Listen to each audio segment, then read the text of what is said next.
Hello दोस्तों, स्वागत है आपका हमारे यूट्यूब चैनल में।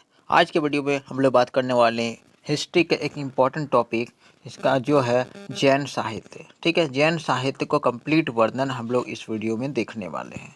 ठीक है, और अगर आप लोग को बौद्ध साहित्य के बारे में एक्सप्लेनेशन देखना है तो आप लोग प्लेलिस्ट में जाकर चेक करके देख सकते हैं। बौद्ध साहित्य को भी मैंने पूरा एक्सप्लेन करके अच्छे से समझा के मैंने वीडियो डाला हुआ है। तो आज के वीडियो में हम लोग जैन साहित्य को चलिए देखते हैं। ठीक है, तो जैन साहित्य क्या रहता है? तो पहले एक चीज़ आप लोग समझ लीजिए कि साहित्य होता क्या होता है। साहित्य, ठीक है, साहित्य होता क्या है ये चीज़ समझ लीजिए। यानी कि रिटेन फॉर्म होता है। कोई चीज़ अगर कोई बुक अगर लिखा हुआ रूप में रहता है, ठीक है, लिखा हुआ रहता है, रिटेन फॉर्म। तो लिखित जो बुक होते हैं, कोई कहानियाँ जो या फिर कुछ भी उपदेश अगर लिखित रूप में रहते हैं तो वो साहित्य कहलाता है। तो यानी कि जैन के बारे में जो भी लिखित स्रोत हैं वो यानी कि जैन साहित्य उसको कह सकते हैं। जो जैन धर्म के अच्छाइयाँ, उसके नियम कानून या फिर उसके जितने राजा पर महाराजा के उल्लेख भी मिलते हैं वो जैन साहित्य भी कहलाते हैं। ठीक है, तो यानी कि साहित्य का होता है लिखित पर। तो अच्छा, जैन साहित्य क्या है? तो जैन साहित्य एक विशाल एवं प्राचीन साहित्यिक परंपरा है।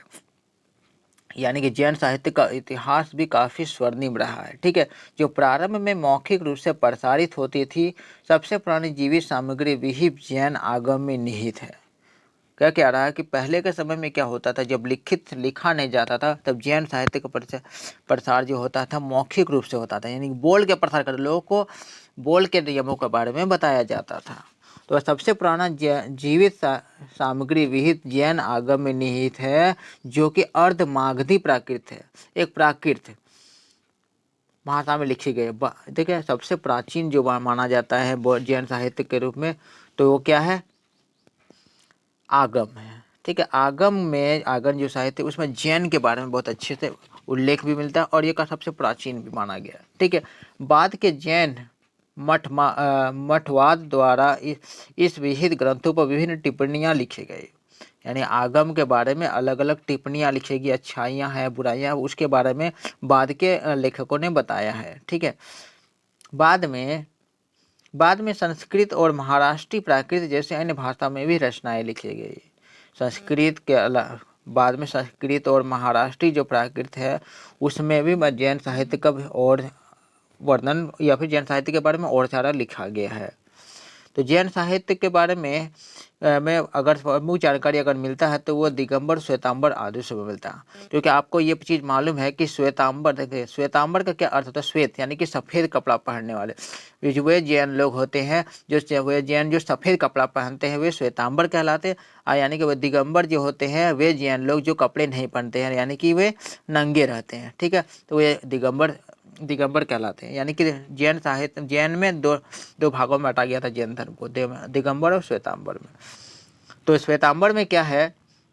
श्वेतांबर साहित्य यानी कि वे जैन धर्म जो सफ़ेद कपड़े पहनते हैं, तो उसके ग्रंथों में क्या है? तो इस संप्रदाय में सफ़ेद वस्त्र पहनने वाले जैन भिक्षुओं के द्वारा लिखे गए ग्रंथ शामिल है। श्वेतांबर साहित्य में शामिल है ये। देखिए, यहाँ तो हमने बता दिया कि सफ़ेद कपड़े वाले पहनने वाले लोग होते हैं। तो इसके साहित्य में क्या है? तो चलिए देखते हैं कि उसके साहित्य में बताता है। सबसे पहले है आगम। तो ये कहते हैं कि ये जैन धर्म के विहित या धार्मिक ग्रंथ है। इसमें मूलतः महावीर के शिष्यों द्वारा संकलित किया गया था। इन्हें महावीर के शिष्यों ने संकलित किया था। देखिए, आगम जो साहित्य है वो धर्म के बारे में लिखा हुआ कि जैन धर्म की क्या नियम है, क्या सिद्धांत है। और ये लिखा भी कौन था? तो जो महावीर स्वामी थे, जो जैन धर्म के 24वें गुरु थे, तो महावीर स्वामी के जो शिष्य थे, जितने भी शिष्य थे, उन्होंने ये बुक लिखी थी आगम को। वे जैन धर्म और प्रथाओं के विभिन्न पहलुओं को कवर करते हैं। जैन धर्म के जो भी नियम होते हैं, प्रथाएं, रीति रिवाज, वो सारे चीज़ आगम में लिखा हुआ है। ठीक है, उसके बाद है गैर विहित रचनाएं। ये क्या कह रहे हैं कि आगमों के अलावा जैन भिक्षुओं ने विभिन्न भाषाओं में अन्य साहित्यिक रचनाएं भी लिखी।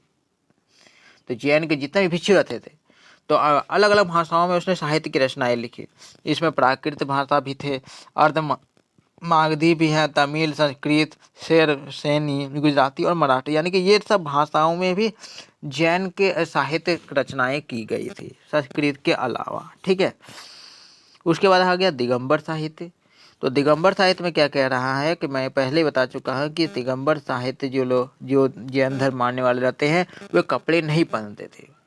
ठीक है, तो इस संप्रदाय में नग्नता का अभ्यास करने वाले, नग्नता, नग्न माने बिना कपड़े वाले, ठीक है, नग्नता का अभ्यास करने वाले जैन भिक्षुओं द्वारा लिखे गए ग्रंथ शामिल है। तो दिगंबर साहित्य में शामिल है, तो ये क्या शामिल है दिगंबर साहित्य में, तो देखते हैं चलिए।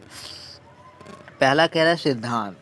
तो दिगंबर साहित्य के प्रमुख ग्रंथ है सिद्धांत। ठीक है, इसमें सठ खंडागम और कसाई पहुड़ जैसे प्राचीन ग्रंथ शामिल है। इसके अंदर में ये दो ग्रंथ शामिल है।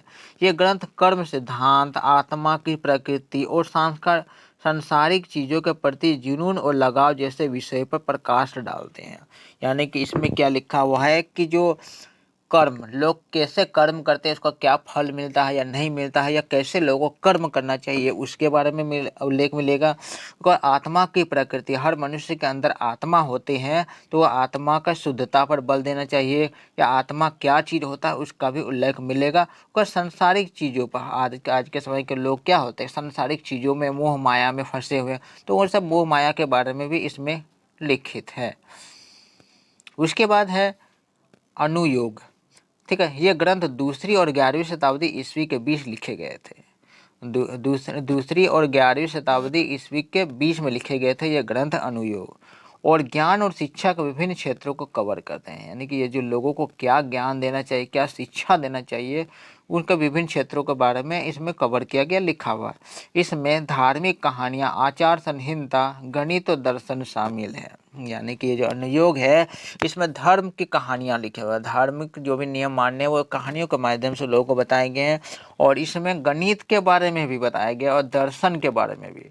यानी कि सारे चीज़ आपको इस प्रयोग जो ग्रंथ है अनुयोग इसमें मिल जाते हैं।